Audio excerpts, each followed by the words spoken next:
തിരുവനന്തപുരത്ത് നമ്മളുടെ bureau team മുഴുവൻ ഇവിടെ സജ്ജമായിട്ട് നിൽപ്പുണ്ട്. വലിയ ആഘോഷം നമ്മൾ പത്മനാഭസ്വാമി ക്ഷേത്രത്തിന്റെ മുൻപിലാണുള്ളത്. നമുക്ക് ദൃശ്യങ്ങളിൽ കാണാൻ സാധിക്കും പുരാതനമായ പത്മനാഭസ്വാമി ക്ഷേത്രം. ഇവിടെ ആഘോഷങ്ങൾ നടക്കുകയാണ്. ബ്യൂറോയിലെ ആഘോഷം ഇന്നത്തെ ആഘോഷം ഉച്ചയ്ക്ക് ശേഷമാണ്. ഇപ്പോൾ നമുക്ക് ഓരോരുത്തരിൽ നിന്ന് തുടങ്ങാം. നമ്മുടെ സാരഥികളായിട്ടുള്ള യധുവും സതീഷും ഉണ്ട്. അതേപോലെ തന്നെ നമ്മുടെ ബ്യൂറോയിലെ ഏറ്റവും സീനിയർ ആയിട്ടുള്ള മാധ്യമ പ്രവർത്തകൻ, നമ്മുടെ പൊളിറ്റിക്കൽ എഡിറ്ററായിട്ടുള്ള ആർ ശ്രീത്തുണ്ട്. ആശാൻ എങ്ങനെയാണ് പരിപാടികൾ? എങ്ങനെയാണ്?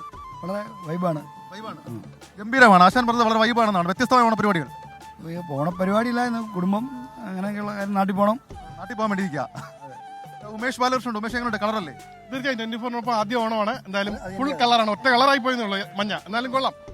എസ് കെ, ഈ മേഘന ഇവിടെ വന്നപ്പോൾ തൊട്ട് പറയുകയാണ് ലൈവിൽ മേഘനയാണ് ഇവിടെ എല്ലാവരും നോക്കുന്നത് എന്ന് പറയണമെന്നത് പറഞ്ഞിട്ടുണ്ട്. മേഘന എങ്ങനെയുണ്ട്? അടിപൊളിയാണ്. 24-ലെ ആദ്യ ഓണാണ്, തിരുവനന്തപുരത്തെ ആദ്യ ഓണാണ്. എല്ലാം കൊണ്ടും അടിപൊളി. നമുക്ക് എപ്പോഴും ഓണാണല്ലേ? പക്ഷേ നമ്മൾ കുറെ വർഷങ്ങളായി തിരുവനന്തപുരത്ത് ഓണം അടിച്ചു പൊളിക്കും. ഇത്തവണ ഒരു മാറ്റമില്ല. Colour Onam, mood Onam, vibe Onam. ഒരു കാര്യം കൂടെ, എസ് കെ, അവതാര പുലികൾ നേരിട്ട് ഇവിടെ വന്നാൽ നേരിട്ടൊരു ഫൈറ്റിൽ ഞങ്ങൾ തയ്യാറാണ്. അതൊരു വെല്ലുവിളിയാണ്. അത് മനീഷ് ആലപ്പുഴയിൽ നിന്ന് തിരുവനന്തപുരം ബ്യൂറോയിലേക്കുള്ള ആദ്യ ഓണമാണ്. അതെ, തിരുവനന്തപുരത്തുള്ള ആദ്യ ഓണമാണ്. എന്താണെങ്കിൽ ഓണം കളറായിട്ടുണ്ട്. മൂഡ് ഇച്ചിരി കൂടിയെങ്കിലുള്ള കുഴപ്പമേ ഉള്ളൂ. സലീം കഷ്ടപ്പെട്ട് രാത്രി മൊത്തം തപ്പി നടന്നൊരു ജുബ്ബയൊക്കെ ഒപ്പിച്ചിരിക്കുകയാണ്.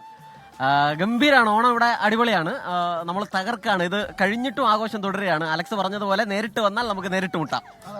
അങ്ങനെ ഒരു വെല്ലുവിളി ഉണ്ട്. റിനു എങ്ങനെയുണ്ട്? നല്ല ഓണം, പൊന്നോണം, തിരുവോണം. എന്തായാലും ഒരു ഷെഫീദിന്റെ ഒരു ആരാധിക നമുക്കൊരു ഓണക്കോടി തന്നിട്ടുണ്ട്. ചീഫിനെ ഏൽപ്പിക്കണമെന്ന് പറഞ്ഞാണ് തന്നത്. അത് ആരാണെന്ന് വെളിപ്പെടുത്തരുതെന്ന് പറഞ്ഞു. എന്തായാലും ആ പൊന്നാട അല്ലെങ്കിൽ കൈപ്പറ്റി ഇതേപോലെ നമ്മളുടെ ടീമുകൾ മുഴുവനുണ്ട്. കഥയും കൂടെ ഉണ്ട്. ഈ പൊന്നാട അല്ല, ആ കഥ ഇപ്പൊ തൽക്കാലം നമ്മൾ ലൈവിൽ പറയാൻ പറ്റില്ല. ബാക്കി നമ്മളുടെ ടീം മുഴുവനുണ്ട്. നമ്മളുടെ ക്യാമറ